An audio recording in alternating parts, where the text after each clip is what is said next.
Taşlara takılmayın. Gel oradan aşağıya.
Böyle geçerse komple halka oluşturalım. Daha yapalım değiştirelim. Ortası boş kalsa tamam biraz daha. Sona doğru onlara geçelim. Arkadaşlar biraz. Bismillahirrahmanirrahim. Vel asr. İnnel insâne lefî husr. Ve tevâsav bil hakkı ve tevâsav bis sabr. İnsanlar ziyandadır. Ancak iman edip salih amel işleyenler ve birbirlerine hakkı ve sabrı tavsiye edenler müstesna. Rabbim bizi o müstesna kullarından eylesin. İnsanoğlu canlılar içerisinde hiç şüphesiz en kıymetli varlıktır. İnsanlar içerisinde de kadınlar, yaşlılar, çocuklar ve bebekler en hassas, en savunmasız olanlarıdır. Dünyanın gözü önünde pervasızca bombalarla çocukları ve bebekleri öldüren bu barbarlığa her vicdan sahibi insanın karşı çıkması gerektiğine inanıyoruz. İşte burada bulunma amacımız safımızı sessizce haykırmaktır. Bizim safımız öldürülen bebeklerin safıdır. Babasının kucağında kefenlenmiş yavruların safıdır. Görevini ifa ederken öldürülen hekimlerin, gazetecilerin safıdır.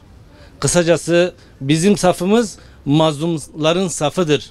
O açıdan boykotun tekrar hatırlatılması konusu çok önemli değerli dostlar. İşgal altındaki yeryüzünden inşallah özgür Gazze'ye selam olsun. Hekimler ve sağlık çalışanları olarak beyaz önlüklerimizle başlattığımız sessiz yürüyüşümüz 6. haftasında Türkiye'de İstanbul, Ankara, İzmir başta olmak üzere Edirne'den Kars'a 40'tan fazla şehirde aynı anda Filistinli masumların sesi olmak için Siyonist işgalcilerin katliamını duyurmak ve bu zulme engel olmak için vicdanlı kalabilmenin hala mümkün olduğunu haykırmak için bu meydandayız. Geçtiğimiz hafta Han Yunus kentine yapılan saldırıdan sonra yaralılar Nasser Hastanesi'ne getirildi. İşgalciler hemen bir gün sonra Nasser Hastanesi'ni bombardımana tuttu. İsrail Gazze'deki bombardımanında Fransız Dışişleri Bakanlığı'nın bir çalışanını da öldürdü. Fransa hükümeti veya herhangi bir uluslararası yapıdan hala tek bir açıklama gelmedi. Ayrıca Filistin'in işgal altındaki diğer toprakları olan Batı Şeria ve Kudüs'te de İsrail ve yasa dışı Yahudi işgalcilerin saldırılarında 301 Filistinli öldürüldü. İnsanlığın çiğnendiği bu katliamda kimlerin hangi tarafta durduğunu görüyoruz. Mesele kendi çıkarları olunca insanlık ve özgürlük dersi verenler Gazze'deki vahşeti hangi vicdana sığdırabiliyor sormak istiyoruz.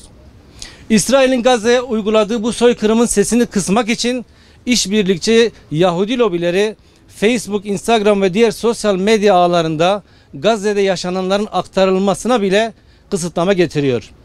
Bu zulmü duyuran birçok sosyal medya hesabı haksız yere kapatılıyor. Erişim kısıtlamasına gitmeyen Twitter'ı da hedef alan başta Disney olmak üzere eli kanlı işbirlikçiler Twitter'a dava açarak bu zulmün duyulmasını engellemeye çalışmaktadır.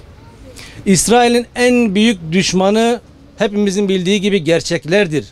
Gerçeğin temsilcileri basın mensupları ve gazetecilerdir. İsrail onlarca yıldır gazetecileri hedef almaktayken sadece 7 Ekim'den bu yana Gazze'de 98 gazeteci öldürüldü. Nerede basın özgürlüğü, nerede basının dokunulmazlığı? Dünyada hakim güç olarak görünenlerin samimiyetini işte buradan da okuyabiliriz. Gazze halkı hayranlık verici dirayeti, samimiyeti, adanmışlığı, sabrı ve cesareti ile aslında dünyanın geri kalanına, tıpta biz buna diyoruz, canlandırma diyoruz, kalp masajı yapıyor. İnsanlık derin uykusundan uyansın diye aslında. 8 milyar insan bir grup azgın, zengin işgalcinin pervasızca sürdürdüğü soykırıma daha fazla seyirci kalamaz.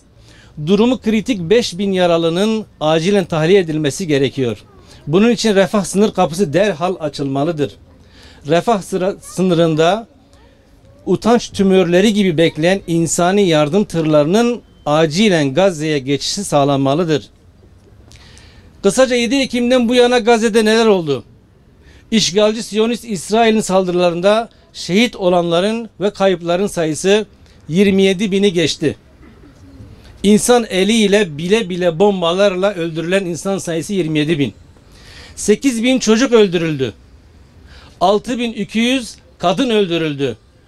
310 sağlık çalışanı, 97 hekim öldürüldü. Şifa Hastanesi Başhekimi, El Avda Hastanesi Müdürü dahil 99 hekim ve sağlık çalışanı işgalciler tarafından tutuklandı. Hastanelerden ailelerinin yanından gözaltına alınıp kıyafetleri zorla çıkartılarak elleri bağlı şekilde bilinmeyen yerlere götürülüp alıkonulan sivillerin katledildiği haberleri geliyor. İşgal güçleri insanlığa ait tüm değer ve sınırları çiğneyerek katliamlarına devam ediyor.